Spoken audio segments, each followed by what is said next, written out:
para que a justiça fosse mais ágil, sem, claro, mexer na qualidade da justiça. Teria que ter mais gente. Mais juízes, mais funcionários. Não, eu estou escandalizado. 2.000 juízes, mas não está errado isso, não? Não tem nem isso na ativa, não tá, professor. Em São Paulo não tem isso. Na ativa não tem. É muito pouco. Para 18 milhões de processos. E outra, e um terço, você falou que um terço dos processos estão aqui em São Paulo. Um terço dos processos do país. A grana está aqui, as empresas, as indústrias. E isso é bom, né, professor? Isso é bom. Nós não estamos aqui falando que isso é ruim, porque à medida em que as pessoas estão no judiciário, significa que elas têm ciência dos seus direitos, estão reivindicando e acreditam. Né? Isso é bom.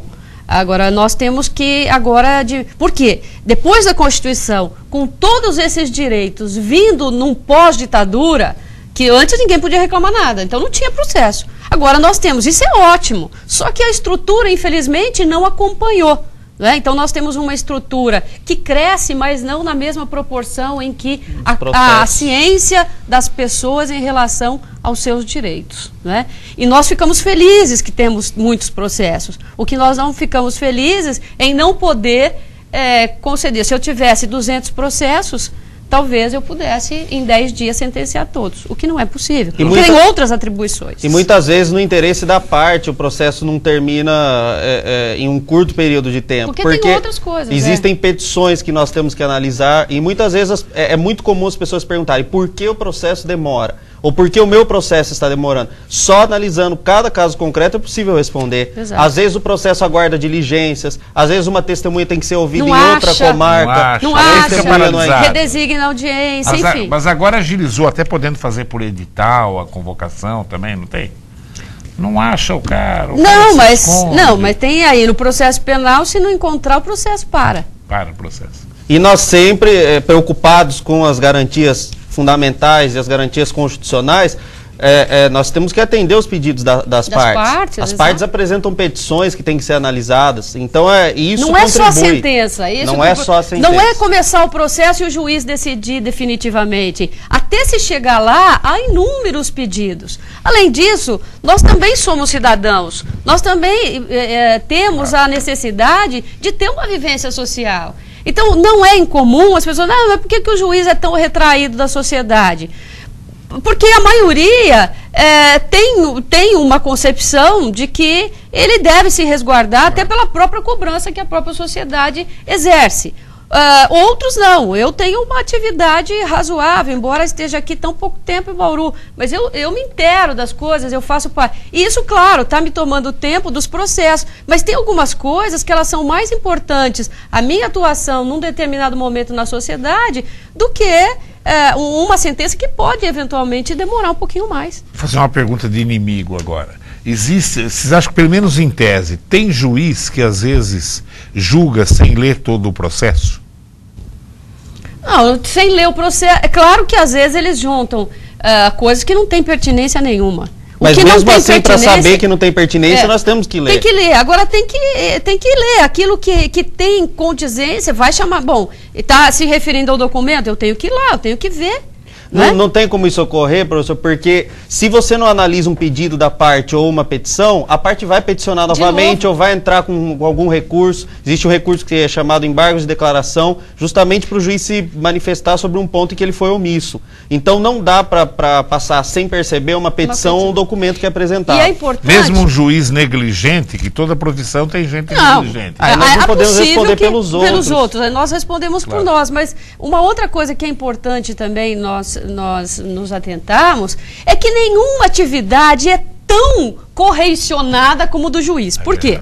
Porque nós temos duas partes. Os dois estão cuidando do processo. Sempre controlando tudo que acontece no processo. Nós temos a corregedoria, nós temos o CNJ, nós temos a população, nós temos a mídia. Enfim, quer dizer, nós temos que parar com isso de achar que o juiz é bandido. E nós não vemos o processo como um calhamaço de papel. Como vários papéis. Ali tem uma vida. Tem um interesse que muda a vida dele. E isso que é importante. Claro. E às vezes você tem um processo, mas é um processo tão simples.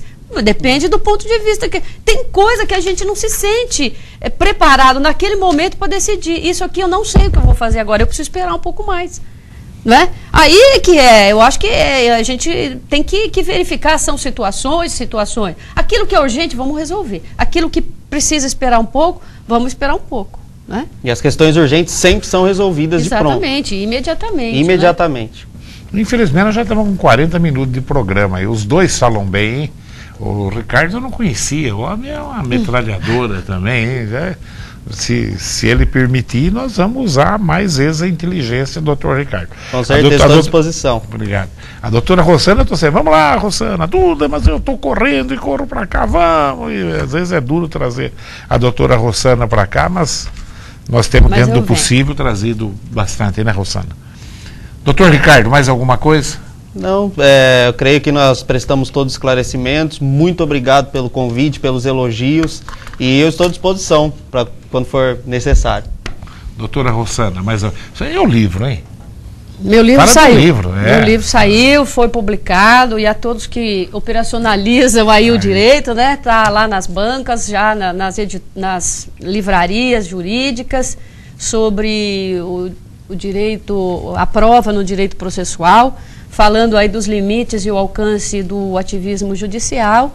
E eu estou muito feliz porque é uma conquista, né?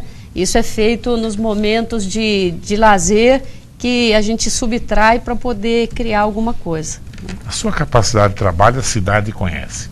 Obrigado pela presença. Eu queria cumprimentar, aproveitar aqui para cumprimentar todos que operacionalizam o direito e chamar a atenção da população.